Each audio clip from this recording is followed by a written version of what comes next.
ఒక్క నిమిషం.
అభివృద్ధి చేయడానికి ప్రయత్నించాను. ఈ ప్రభుత్వం కేవలం మేట నొక్కి ఓట్లు తెచ్చుకోవాలనే ప్రయత్నం. ఖచ్చితంగా వేడిని చన్నీళ్ళ తోడులాగా పేదలకు సంక్షేమ పథకాలు అవసరం. గత ప్రభుత్వాలు ఇచ్చినాయి, ఈ ప్రభుత్వం ఇచ్చింది, రాబోయే ప్రభుత్వాలు కూడా ఇస్తాయి. కానీ ఆ అవ్వాతాతలకు పెన్షన్లే కాదు, లేకపోతే అమ్మఒడి 15,000 కాదు, ఆ చదువుకున్న బిడ్డలకు ఉద్యోగాలు రావాలి. ఉద్యోగాలు లేకనే ఈ రోజు యువత అంతా సతమతం అవుతా ఉంది. తాత్కాలికంగా కేవలం వీటి మీదే దృష్టి పెట్టి ఓట్లే దండుకుంటే రేపటి తరానికి సంబంధించిన యువత ఎన్నో తాతలు చదువుకోలేదు, ముత్తాతలు చదువుకోలేదు, తండ్రులు చదువుకోలే. కానీ ఈనాటి చదువుకున్న బిడ్డలు లేని కుటుంబమే లేదు. కానీ మరి ఆ బిడ్డలకి అభివృద్ధి చేయకపోతే, ఇక్కడ ఫ్యాక్టరీలు రాకపోతే, పరిశ్రమలు రాకపోతే, వాళ్ళకి ఉద్యోగాలు రాకపోతే వాళ్ళ భవిష్యత్తు ఏంటి? 40-50 సంవత్సరాల నుంచి ఉన్న పరిశ్రమలు కూడా ఈ రాష్ట్రంలో ఈరోజు మూతపడే పరిస్థితి. 2014 నుంచి 19 దాకా ₹1 కూడా విద్యుత్ ఛార్జీలు పెంచలా గత ప్రభుత్వం. కానీ ఈ ప్రభుత్వం అధికారంలోకి వచ్చిన రోజు నుంచి ఈ 5 సంవత్సరాల కాలంలో 9 సార్లు విద్యుత్ రేట్లు పెంచి ఈ రాష్ట్రంలో పరిశ్రమ స్థాపిస్తే నష్టం వచ్చే పరిస్థితి. పక్కన తెలంగాణతో గాని తమిళనాడుతో గాని ఎవరితో పోటీ పడలేని పరిస్థితి. 40-50 ఏళ్ల నుంచి ఉన్న పరిశ్రమలన్నీ మూతపడ్డాయి. మరి పరిశ్రమలు రాకపోతే చదువుకున్న ప్రతి బిడ్డకి ఈ రాష్ట్రంలో ఉద్యోగాలు వచ్చే పరిస్థితి ఎట్లా? వీళ్ళు పోతే వలస పోవాలి, లేకపోతే తాతల తండ్రులు చేసుకున్నట్టు ఇక్కడ కూలి పనులు, నాలి పనులు చేసుకోవాల్సిన దుస్థితి. కాబట్టి మీరందరూ ఆలోచించండి అమ్మా.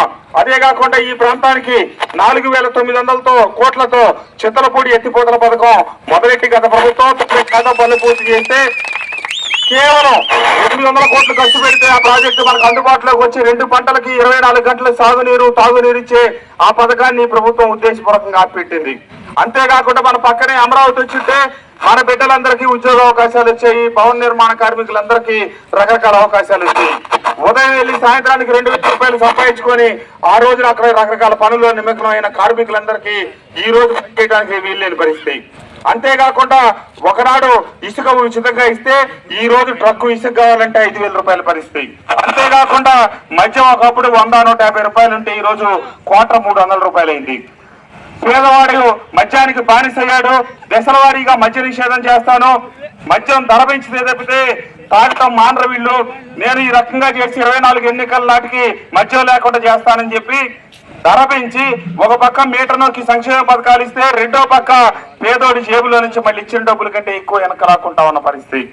చంద్రబాబు నాయుడు గారు, పవన్ కళ్యాణ్ గారు నాయకత్వంలో ఎన్డీఏ కూటమి అధికారంలోకి వస్తే 3 సిలిండర్లు సంవత్సరానికి ఉచితంగా ఇస్తారు. అలాగే ప్రతి మహిళకి 18 సంవత్సరాలు నిండిన వాళ్ళకి నెలకు 1,500 చొప్పున సంవత్సరానికి ₹18,000 ఇస్తారు. ఇంట్లో ఎంతమంది బిడ్డలు చదువుకునే వాళ్ళు ఉంటే అంతమందికి అమౌంట్ ఇస్తారు. ఒకరికి స్థానే 2 పిల్లలుంటే 2, 3 పిల్లలుంటే 3కి ఇస్తారు. అంతేకాకుండా జిల్లా మొత్తం బస్సులో ఉచిత ప్రయాణం. సంపద సృష్టించి సంపద ద్వారా పేదలకి సంక్షేమ పథకాలు అందించాల్సిందే. కానీ ఈ ప్రభుత్వం దాన్ని గాలికి వదిలేసి అధికారంలోకి వచ్చేటప్పుడు 2 లక్షల కోట్ల నప్పు ఈ రోజు 13 లక్షల కోట్లు చేసింది. పరిశ్రమను పట్టించుకోనందువల్ల మన బిడ్డలు చదువుకున్న వాళ్ళు ఎవరికి ఈ రాష్ట్రంలో ఉద్యోగాలు వచ్చే అవకాశం లేదు. తాత్కాలికంగా ఏదో ఒకటి అవాతాతలకు ఇచ్చి అట్లాగే మనవాడికి మనవరాళ్ళకి మొండి చేయి చూపిస్తా ఉంది. మీ అందరూ ఆశీస్సులు కావాలి.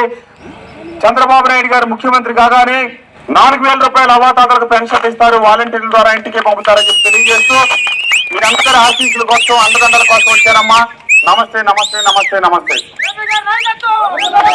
కేశినేని చిన్ని గారికి నాకు ఇద్దరికి సైకిల్ గుర్తు మీద ఓట్లేసి రాబోయే 13వ తారీఖు మే 13వ తారీఖు జరిగే సార్వత్రిక ఎన్నికల్లో సైకిల్ గుర్తుకు ఓట్లేసి గెలిపించాలని మీ అందరినీ కోరుకుంటా ఉన్నాం. మా అక్కలు చెల్లెళ్ళు అందరికీ నమస్తే నమస్తే నమస్తే.